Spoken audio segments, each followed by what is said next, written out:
All right, guys, welcome back into another episode of the show Baseball Podcast presented by Beyond the Monster. I am your host, Andrew Parker. And today's episode, we're diving into the Toronto Blue Jays system. I got Nick Goodwin on today, and he's out in Vancouver right now in High A, and he is coming off a Player of the Week award for hitting 5 home runs in a week a couple weeks back.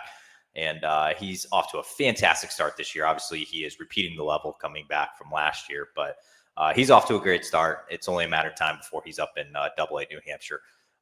But, we do talk about his start, obviously his hot week a couple weeks ago, what he kind of worked on over the offseason, how spring training was for him, all the things that went into his good start this year. But without, I don't want to get any further yet. If you're watching me on YouTube, listen to me on Spotify, Apple Podcasts, wherever it is that you get your podcast. Please like, subscribe. Making a big push right now on the YouTube channel right now. Trying to push some subscribers. It's free to subscribe, by the way. It helps me out a ton, and I always appreciate it. But without further ado, let me shoot you on to the interview with Nick Goodwin. All right, I am joined by Nick Goodwin of the Toronto Blue Jays org, and Nick is fresh off, I guess, a couple weeks back now, winning a Player of the Week award there for Vancouver, hitting 5 home runs in a week, which is something you do not usually hear about in minor league baseball since you only play 6 games in a week. So that's actually where I want to start. Obviously, you're coming off a really good week a few weeks back, and you've put up a very good season so far in 2025. So can you just talk to me a little bit about your start to the year and I guess how you've been feeling? Yeah. Well, first off, I've been seeing the ball really well. Working on a few adjustments with my hitting coach, both here and in Vancouver and back home. Um, just sticking with it. Just getting my routines in and stuff like that, and then just good scouting reports. And I was feeling good. We were in Tri-Cities. I was seeing the ball well. It was 100 degrees every day, so the body felt good. And yeah, it came down to executing an approach and seeing the ball well. So I know a lot of your guys in your org up in Buffalo and New Hampshire have seen a lot of cold weather, a lot of snow, a lot of rain up in the Northeast. I'm assuming out in the Pacific Northwest where you are, as you just said, 100 degrees every day in Tri-City. But have you, has it been pretty cold there? Like, has that been kind of like a factor, I guess, early season? honestly, not really. I was up here last year too, and we got a lot of rain, a lot of cold weather. But so far this year, it's been pretty mild temps. I think on average, it's like low 60s. I mean, we've had a few games early on in the year where it's pretty cold, but other than that, like after the first month or so, every home series is in the 60s. So, it's perfect baseball weather if you ask me. So, Yeah, much better in the Northeast. It seems like every week games getting rained out. Obviously, it was yeah, getting a lot of snow out at the beginning of the year, but it's yeah, always a factor in the Northeast. yeah. Well, we've only Um, got one rain out this year so far, so I think we might be in the clear now. Okay, yeah, not bad. All right, I'm gonna pump your tires here a little bit, so just bear with me. All right. Yeah. I was looking at, obviously you're back in Vancouver. You played 113 games there last year, but right now you've already matched your home run total from last year. Uh, you have a higher batting average, on base percentage, slugging than last year. You're on pace to have a higher percentage there. You've already walked 22 times this year, which you only had 33 last year, and you're well below what your pace was for strikeouts last year. I feel like everything's just much improved. Just looking at the box score numbers, I know that's not like the end all be all, but do you feel like you've maybe found something and maybe I guess looked at something over your off season or whatever it was and said, I just need to be better? Yeah, for sure. And I credit that a lot to so I got a new hitting coach in Topeka. Um, so I hit with him all off season. And so basically the main focus there was to get to a position where I could launch or swing when the pitcher's ready to release the ball. Um, I think all of last year I had a toe tap and it was kind of inconsistent. My timing was inconsistent. So I was making a lot of weak contact and chasing a lot of stuff. So this year I've got kind of a bigger leg kick, but I'm able to hold my coil and my back hip.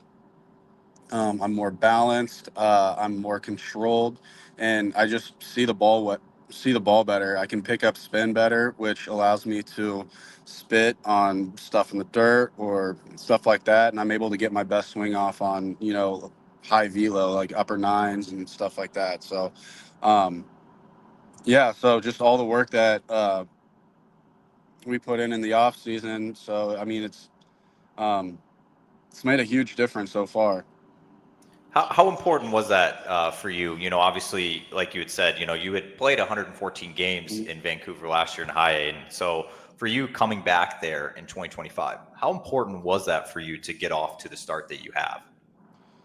Yeah, I mean, very important to be honest. Last year, I just felt like I was kind of lost in a sense. Like I didn't know it's pretty difficult to make an adjustment that big in season. So, I was having a hard time with it. I didn't know how to go about it really. So, having 3, 4 months to do so in the off season is huge. So coming back, I'm a lot more comfortable. Um, I've got a good foundation built from some of the drills that we were doing in the off season. So if I ever get to a point this season where, I'm not feeling the way I did in the off season or the way I was feeling 2 weeks ago, I could just go back to the foundation and, get those routines in and stuff like that, just so I can get back on track. So, It sounds like you put in quite a bit of work in the offseason. I think that's very telling from what you've done so far at the plate this year. And obviously we're coming up on 2 years from you being drafted. I think next month will be 2 years out from the day you were drafted. And so for you, obviously going into now your second spring training here in 2025, and you obviously had your second offseason under the books. Did you have like any extra maybe confidence that you knew all the guys, you kind of like knew what to do going into spring training? I guess how was it this time around? yeah, for sure. I mean, I guess just the fact that I've done it before, um, was big.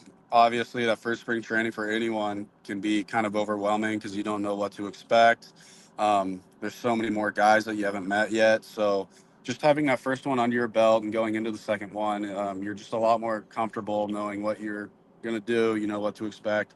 I was down for early camp in January, so I had a month down at the complex before spring training. So I was already settled in.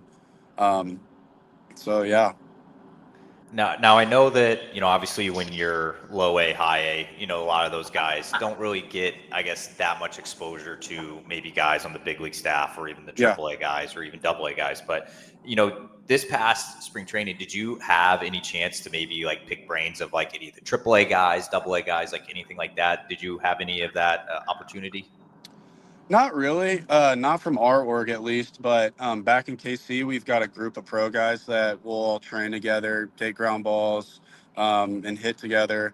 So there's a couple AAA guys in there, three actually, one from the Cubs org, the Diamondbacks, and then the Mets. So I mean, there's a lot of guys back home, a lot of resources, um, and other guys that I can kind of pick their brain. Yeah, I'm gonna be honest with you. It hurt me a little bit to see that you were from Missouri, and I am as well a Missouri guy, and I am a University of Missouri guy to be exact. And it hurt me a little bit that you chose to go across the border and go to school out of K-State, but Yeah, it's all good. K-State's got a great program, but for you, I guess like being in that area, obviously you have some pretty good schools around there where yeah, you grew for up. sure. How easy of a decision was that for you, obviously, to end up eventually at Kansas State? Well, once they made that coaching change and Pete Hughes came over, brought all his guys from Virginia Tech, it was no brainer to me. That's the um, kind of the atmosphere. That's the group that I wanted to be a part of. So yeah, they made it pretty easy. Plus, K State got all these new renovations to their facilities and their stadium, their field, and stuff like that. So I mean, it just 2 hours away from home. I mean, it was a no brainer to me. I can't argue with that. And as long as you didn't go to that school in Lawrence, I am totally okay. So Yeah, I'm not a KU fan, so yeah, neither are we. So it's all good.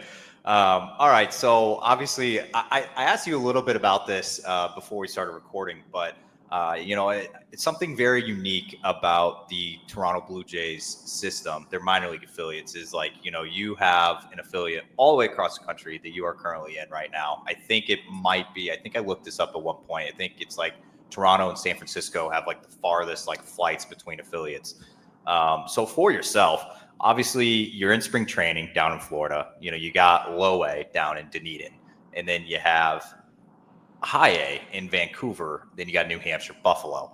Is that something that you've heard guys talk about? It's like, obviously like you gotta maybe get a car across the coast to coast or things like that. Like, is that like a challenge that I guess the minor league guys face in Toronto system? For us, yeah, I would say so. For sure. Some guys, I would say there's only a handful of guys up in Vancouver now that have their cars with them. I would say like three, no more than five. So it's Wow. definitely a challenge. And for those guys that do bring their cars up, um, there's always that chance that they get called up or something like that. Like if they got to go to New Hampshire, obviously they're going to fly there. So then they got to find a way to ship their car to New Hampshire. And yeah, no, I've seen that happen before with guys last year and this year. So I think that's also a reason why a lot of guys, just leave their cars back home. So or that's why I did at least. So Has there been any, so I don't want to say culture shock, but, obviously it's very, very different, I guess, just way of life and just everything than Kansas City, Missouri. So, yeah. did you have any like culture shocks when you first got to Vancouver last year, or were you kind of like, whoa, this is not Missouri anymore? Yeah, for sure, a little bit. I would just say it's very diverse. There's a lot of different cultures you see, so it's very cool. It's very interesting. I'm kind of used to it now, but you know, even when it comes down to like restaurants, you have everything there. So I mean, it's I like it a lot. I enjoy it a lot. So yeah. Yeah, just no Kansas City barbecue though. There's just No, they do not have that up here.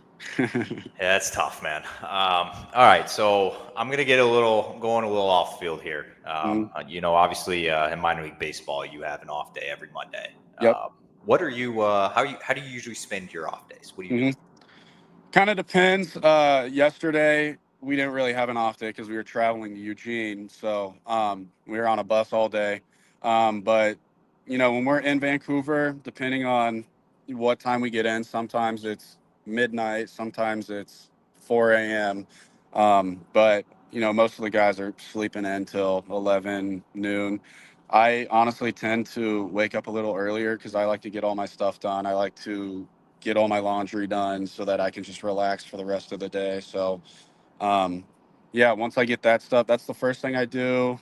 I'll grab a coffee or some breakfast from Tim Hortons.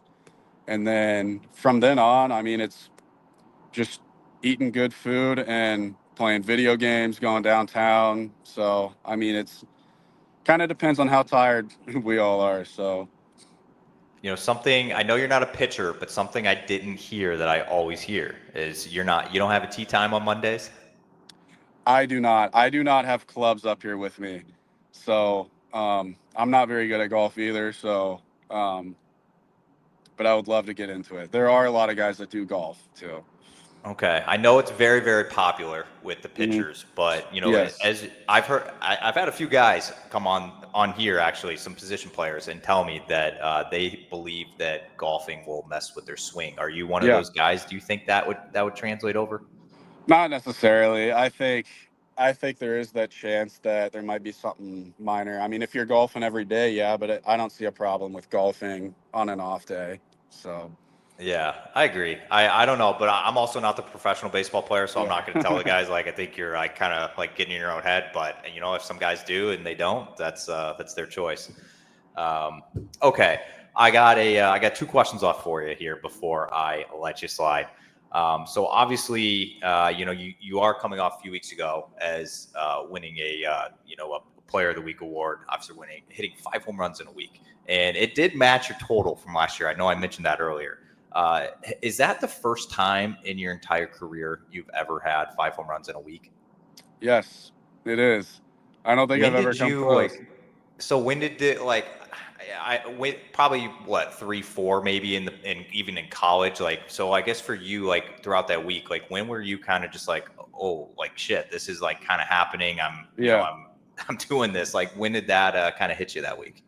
Yeah, well, if I was being completely honest with you, I was kind of just, shocked. I had no idea what was going on. Like I said earlier, I was just seeing the ball well and putting good swings on the ball. So, um,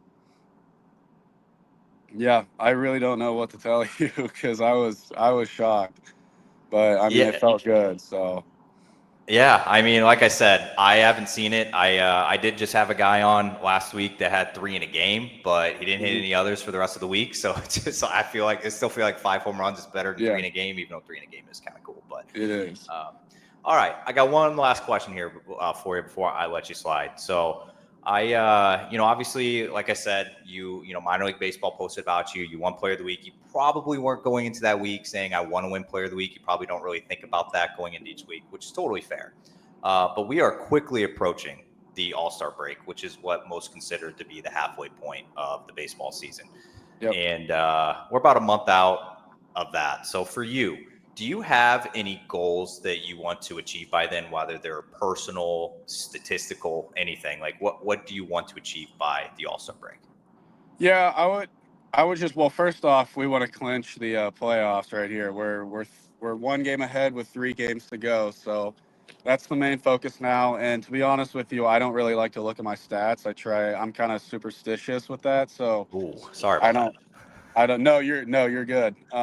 So I don't really look at my profile and try to get too deep into that. Just like I said, I'm a little superstitious with that, but I would just like to be as consistent as I can and just do whatever I can to help the team win. So So you've never been a guy to just just check where you're doing. So did before I kind of said a lot of those stats earlier, you had no idea like where you were compared to last year at all? well, that stuff. Like if it's up on the scoreboard when I'm up Okay. at bat, I see that stuff. But like when I'm in my free time, I don't want to be glued to my phone scrolling through stats and stuff like that. So I think it's bad juju. So I think I get too caught up and, oh, I need to hit 300 the next 2 weeks in order to hit right here. See, I don't really like doing all that, but if it's the stuff that's on the board, I know that stuff. So Okay.